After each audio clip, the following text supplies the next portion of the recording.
ही घटना आहे काजलची. काजल अण्णासाहेब मोरे, वय वर्ष 21, देगाव गावातल्या मुरलीधर गाडगे यांच्या परिवारात जन्मलेली अत्यंत प्रेमळ आणि गोड आणि अभ्यासात हुशार असणारी काजल. आई वडिलांची लाडकी होती, पण चुलत्यांची सुद्धा काजल लाडकी होती. आणि गावात सर्वांच्या डोळ्यात भरणारी काजल एक शांत, प्रेमळ आणि सुसंस्कृत काजल. लहानपणापासून तिला शिक्षक व्हायचं होतं. डोळ्यामध्ये स्वप्न पाहणारी आणि उंच भरारी घेणारी काजल कदाचित तिची स्वप्न अर्धवटच राहिली. आई सांगायची, माझी काजल बघा एक दिवस मोठं नाव करेल. पण यात तिला हे मान्य नव्हतं. शिक्षण झाल्यानंतर लग्नाची बोलणी सुरू झाली. तिच्या सौंदर्याला आणि स्वभावाला पाहून अनेक ठिकाणाहून मागण्या तिला येत होत्या.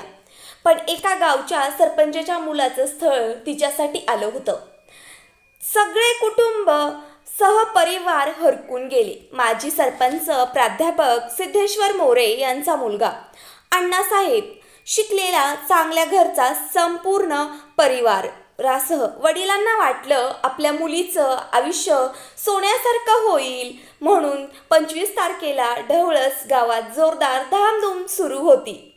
काजलच्या विवाहाची तयारी घरात चालूच होती. 11 तोळे सोने, नवीन कपडे आणि लग्नासाठी विविध गिफ्ट सुद्धा आणले होते. आणि एक प्रेमळ मुलगी, एवढं सगळं घेऊन ती मोरे कुटुंबात जाणार होती म्हणून पोहोचली होती. पण त्या ठिकाणी तिच्या आयुष्याला आता एक वेगळंच वळण मिळालं होतं. लग्नाच्या वेळेस पहिल्या वेळेस वाद झाला. सासऱ्यांच्यानी अजून 10 तोळे सोनं असं मागितलं. अजून काहीतरी द्या, हुंडा पूर्ण नाही, अशी दबावाची भाषा सुरू झाली त्या ठिकाणी. पण कुटुंबाने समजूत घातली. ऊस कारखान्यात पैसे आले की बाकीचं सोनं आम्ही तुम्हाला लवकरच देऊ, फक्त लग्न थांबवू नका, अशी मागणी केली. आणि त्या दबावात लग्न सुद्धा पार पडलं. पहिल्या काही दिवसात काजलला वाटत होतं नवरा थोडा रागीट आहे, पण नंतर सगळं काही ठीकच होईल असं काजलला एक आशा होती. पण कालांतराने तेच तिचं स्वप्न घर बंधनात बदललं. सासू अलका, सासरे सिद्धेश्वर, नवरा अण्णासाहेब आणि नणंद सोनाली, चौघांनी मिळून तिचं आयुष्य छळांनी भरलेलं होतं. 10 तोळ्याचं सोनं देणार तुझं माहेर गरीब आहे का ग काजल? काहीच देत नाही, तू आम्हाला काहीच नको म्हणाली आहेस का? सासरच्या लोकांनी काहीच मागितलं नाही, आईवडिलांना असं सांगितलं आहेस का काजल? असं तिला दबावाची भाषा वापरू लागली. या वाक्यांनी दररोज काजलच्या मनावर छाव म्हणजेच मोठे घाव बसत होते. अन्नही वेळेवर काजलला जात नव्हतं. कधी दुपारचं जेवण चुकायचं, तर कधी रात्री भुके पोटी रडत झोपायची. आणि वरून अंगावर हात, मारहाण, शिवीगाळ, अपमान चालूच होता. खूपदा आईला आणि चुलत्याला सांगितलं, आई मला परत बोलव ना ग, इथं श्वास घेणंही माझं कठीण झालंय. पण माहेरकडून फक्त एकच तिला उत्तर मिळायचं, मुली धीर धर बाळा, नातं आहे, थोडं दिवस सहन करायला शिक. आणि दुसरीकडे सासरा उत्तर 5 लाख रुपये दे, ते गाळ्याचे पैसे आहेत, नाही दिलंस तर तू तुझं काय करायचं बघ. काजल आई झाली. 1.5 वर्षाचा गोंढस मुलगा काजलचा. त्याच्या चेहऱ्याकडे बघून काजलला जगण्याचं आता बळ मिळालं होतं. पण तिला त्याला जवळही घेऊ दिलं नाही. तिच्यापासून तिचा मुलगाही दूर दूर करण्याचा प्रयत्न केला. तू काहीच शिकवू शकत नाहीस, त्याला दुसऱ्यासारखीच नालायक आई होशील, असं टोमणं काजलला खायला लागायचं. मुलाचं हसूही तिच्या आयुष्यात दुःखाचं कारण ठरत होतं. काजल तिच्या मैत्रिणीला फोनवर सांगायची, मुलाला माझ्याजवळ येऊच देत नाहीत ग, त्यांचं बालपण मी हरवत चाललेली आहे, मला जगणं असह्य झालंय. 8 सारखे रोजी सकाळी 9 वाजायच्या पूर्वी घरात शांतता होती. पण शांततेत एक दुःखाची स्फोटकता दडलेली होती. काजलनं तिच्या दुःखाचा प्रवासाचा शेवट ठरवलेला होता. एका साडीची गाठ मारून ती फॅनला लटकली. तीच जगणं संपलं. कुणीतरी खऱ्या अर्थाने तिचं जीवनच संपवलं. दुपारी तिचा मृतदेह आढळला. तिच्या डोळ्यात अजूनही एक आस होती. कुणी मला वाचवलं असतं तर. काजलच्या आयुष्याची चिरडलेली कहाणी डिसेंबरच्या त्या सकाळी संपली, पण तिच्या जगण्याचं खरं प्रतिबिंब मात्र मागेच राहून गेलं होतं. तिचा 1.5 वर्षाचा मुलगा, त्याला अजून माहितीही नव्हतं की त्याची आई आता या जगात नसणार आहे. दुपारी तिचा पार्थिव जेव्हा देगावच्या घरी आणलं तेव्हा अख्खं गाव जमलेलं, लहान मुलगा, मोठी माणसं सर्वच त्या ठिकाणी काजलला पाहण्यासाठी आलेली होती. आईच्या पार्थिव जवळ बसून ओरडत होता, आई आई. ते बघून प्रत्येकाचं काळीज फाटून जाईल इतकं त्या लहान बाळाचे शब्द काजलजवळ निघत होते. आईचे स्पर्श, ती थोपटणारी माया, रात्री झोपताना कुशीत घेणारी काजल त्याला आता कायमची सोडून गेलेली होती. हे सगळं त्याच्यासाठी एका क्षणात संपलेलं होतं. काजलचा मृतदेह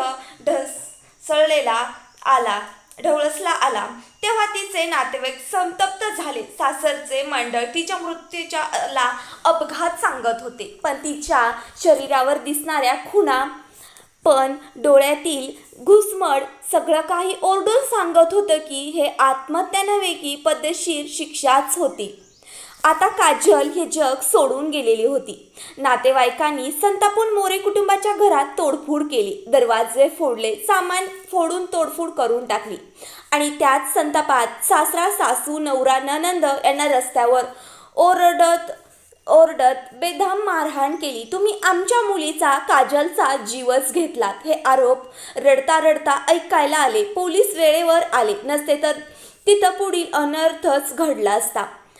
मंगळवेढा पोलीस ठाण्यात IPC 498-306 34 अंतर्गत गुन्हा दाखल झाला. आरोपी सासरा माजी सरपंच प्राध्यापक सिद्धेश्वर मोरे, सासू अलका मोरे, नवरा अण्णासाहेब मोरे, नणंद सोनाली मोरे यांना अटक झाली. त्यांना तात्पुरती कोठडी मिळाली. पण एक प्रश्न अजूनही गावच्या मनात खदखदत होता. काजलच्या मृत्यूला जबाबदार कोण आहे आणि काजलने असं का केलं? ते चौघच आहेत का? काजलचा मुलगा सध्या माहेरी आहे. त्याला अजूनही वाटतं आई बाहेर कामावरती कुठेतरी गेली आहे, ती लवकर परत नक्कीच येईल, अशी त्या लहानशा बाळाला आस लागलेली असती की आपली आई लवकरच परत येईल. पण आता कोण सांगणार की ती कधीच परत येणार नाही? कधी जेवताना ताट बघून म्हणतो आई कुठे, तर कधी तिचा फोटो पाहून बघून म्हणतो आई कुठे, तर कधी तिचा फोटो पाहून तोच लहानसा बाळ म्हणतो आई परत कधी येईल.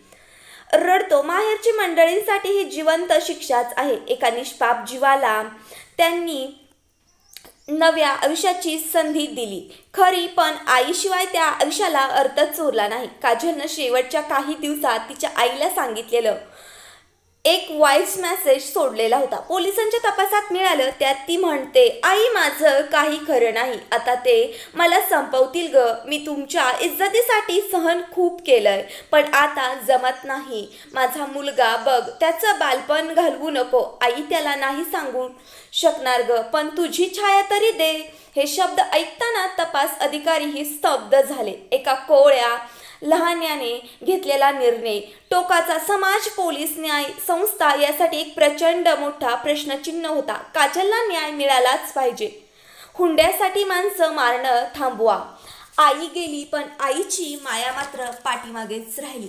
आई अजूनही जिवंत आहे, तिचं मातृत्व जिवंत आहे. काजल गेली, ती परत येणार नाही, पण तिच्या कहाणीमधून हजारो काजलला आवाज मिळाला. मुलींना शिकवा, त्यांना स्वावलंबी बनवा आणि स्वाभिमानी बनवा. त्यांना स्वतःच्या पायावरती उभं करा.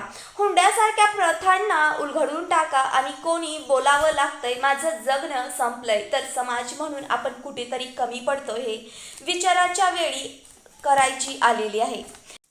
अशा हजारो काजलना वाचवण्याचा प्रयत्न करा. तुमचं मत नक्कीच मांडा. तुम्ही अजूनही आपल्या यूट्यूब चॅनलला सबस्क्राईब केले नसेल तर शेजारी बेल आयकॉनवरती टच करून आपल्या यूट्यूब चॅनलला सबस्क्राईब करा. असेच नवीन नवीन व्हिडिओ तुम्हाला आपल्या यूट्यूब चॅनलवरती नक्कीच पाहायला भेटतील. धन्यवाद.